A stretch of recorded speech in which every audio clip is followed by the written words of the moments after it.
Welcome to America. Wow, you actually ride. Shit. Oh my God. Look at this thing. You got it built out and it looks like you actually went somewhere with it. Yeah, I did. I've only seen this thing in a garage. Nice. Yeah. Oh, man. What's up, dude? Bike's looking good. What the hell are you doing up here? Kinda. Crashed. I'm on my way to RawHyde to build out a new 1190 for Jim and do the press event next week. I can't explain it, but some people are just born for adventure. They hear the calling and are compelled to get off the couch and see what's around the corner or over the next hill. Join me on the ride of my life.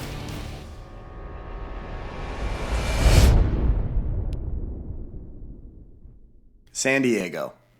It's home.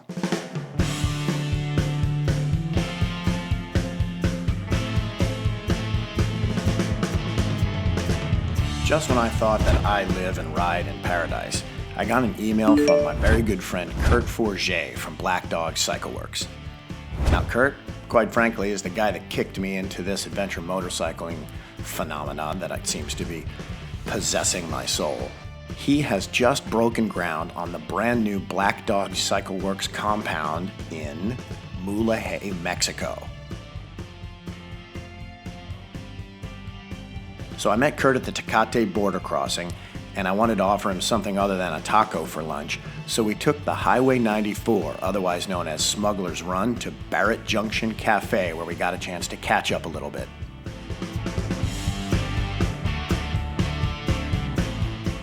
Right across the street from the Barrett Junction Cafe stands a sign blowing in the wind.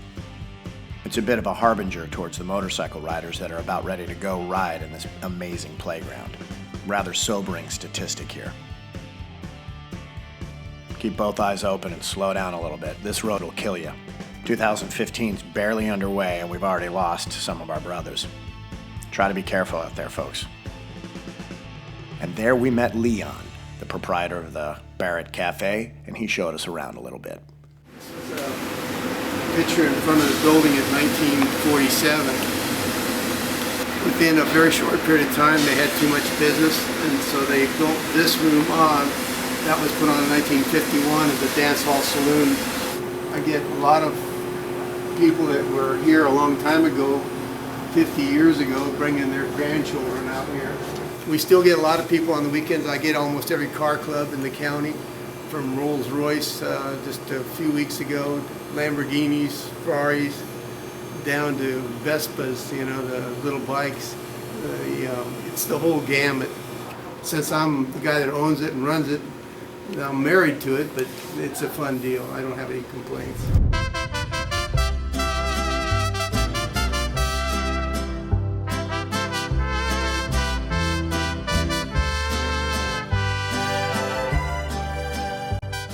Is Baja what you thought since you've been down there? I mean, can it be home for you, you know, home away from home? Baja's been amazing. We've been there about 3 months. It is even better than we expected. And it already feels like home. Like with the community we're in, we've made some really good friends, just wonderful people. The Mexican people are amazing. What attracted you first to Baja? You're from Sandpoint, Idaho. Oh, I live in Sandpoint, Idaho. There's a difference. I'm not from Sandpoint, Idaho. You got to from Baja all over the country. You got to Baja from Sandpoint, which to me is kind of like the ice planet Hoth from Empire Strikes Back. Exactly. And so you rode your Tauntaun down to Baja and said, this'll work. So the first time I went to Baja, I actually lived in San Francisco, so it wasn't that huge of a jump. And I got down there to help Jimmy Lewis do pit crew with it when we first raced the Baja 500 on the HB2. That was, a buddy of mine flew out from New Hampshire. We had a couple bikes and my truck and we went to Baja. Never been, no idea what to expect, and I loved it. It was just, everything about it was amazing. And a lot of people, you know, are concerned about safety in Baja. If Kurt and Martha feel comfortable enough to move there and build a house and live there for 6 months, it's probably okay to venture down that way. So you guys are like safety ambassadors for the motorcycling community. No, totally. What is the riding like? Describe the riding in Baja. I mean, it's everything you want. I mean, there's options for everything. The schedule doesn't really allow me time to always take the dirt road. So I had to burn up the pavement from Mulegé to Ensenada yesterday. It's about 550 miles. And the pavement's a blast. It's twisty, it's curvy. I mean, it's definitely on the narrow side, and you know, there's definitely a lot of potholes in different places, but a lot of it's smooth and, you know, 90 miles an hour and it, you know, twisty, just fun roads. I mean, so just that part of it is a blast. The riding off-road, and it's pick a direction. There's a lot of two-track, you know, some of it's hard pack, some of it's sand. Definitely more challenging for big bikes. I mean, a lot of people run dirt bikes down there. But I'm working on developing a big bike friendly route from the border to our house, so that people, you know, intermediate level stuff that, you know, people will be comfortable with taking, and that's kind of on my to-do list, because I want to put that out there as it's kind of a bucket list thing. You want to come see Kurt and Martha, you want to stay off the pavement, take this route. There's going to be this route through Baja Norte called the Black Dog. That's the plan. So what's happening at RawHyde? I need to build out a new 1190 they just bought. We had a bunch of our parts shipped down, so I'm going to get that bike all tricked out and ready for Baja ready. Those bikes off the factory floor are not so great with the header pipe exposed and all those types of things. So get that built out for them, and then Monday morning we leave to come back down to Baja with a bunch of journalists. So it'll be a good week, good ride this week. The RawHyde Press Ride, this is their second annual one. Last year we did Death Valley. This year they're bringing journalists down to Baja. And the key is that the journalists don't usually get a chance to ride the tricked out bikes with all the proper stuff on them. They usually ride stock bikes, which are lacking in quite a few areas. So RawHyde gives them an opportunity to ride the bikes as they should be ridden, with skid plates and foot pegs and lighting and luggage, you know, rear racks, those kind of things. So it's a chance for the journalists to really experience how the bike should be set up. But these are journalists. They have access to any bike and any OEM product. Why haven't they done this before? Well, they're typically stock, and typically the adventure bikes are just one small segment of what they cover. Okay. But this is a chance to ride KTM and BMW and Triumph and Yamahas all tricked out right from RawHyde, ready to go.